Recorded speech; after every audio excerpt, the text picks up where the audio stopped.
Pernah dengar nggak sapi betina aborsi? Tidak kan? Pernah dengar nggak kambing betina aborsi? Kan tidak. Kambing nggak pernah aborsi, sapi nggak pernah aborsi. Kenapa manusia bisa aborsi? Menggugurkan janin itu akan ditanya loh.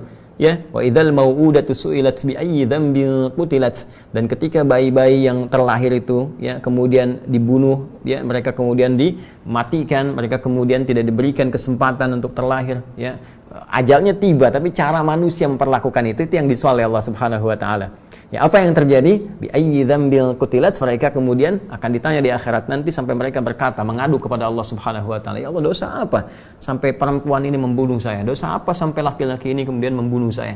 Ya, dulu Firaun, sefiraun-firaunnya, ya dalam tanda petik, Firaun, sefiraun-firaunnya itu nunggu dulu.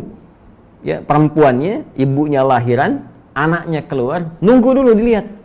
Laki-laki apa perempuan? Kalau perempuan masih sempat dia bebaskan. Laki-laki dieksekusi. Itu ada di Quran misalnya surah kedua ayat 49. Nanti kalau sampai ke sana kita bahas lebih dalam. Wa idz najjaynakum min ali fir'auna yasumunakum su'al 'adzab yudzabbihuna abna'akum wa yastahyuna nisa'akum. Ya, jadi wa fi dzalikum bala'un min rabbikum 'azim. Kata Allah, ya, kami selamatkan dulu Musa dan para pengikutnya, ya kan? Bagaimana kami selamatkan kalian semua dari kekejaman Firaun. Gitu, kalau su'al azab itu kalau ada siksaan yang keji, ini yang keji kata Allah tuh. Yang paling keji itu ini.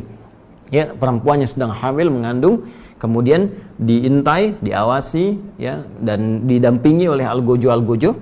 Ketika lahir kemudian perempuan dia bebaskan. Kalau laki-laki dia sembelih di hadapan ibu yang baru melahirkannya. Itu disebut oleh Al-Qur'an sebagai siksa yang paling keji. Nah, manusia sekarang perhatikan baik-baik. Ini sangat jauh dari Firaun.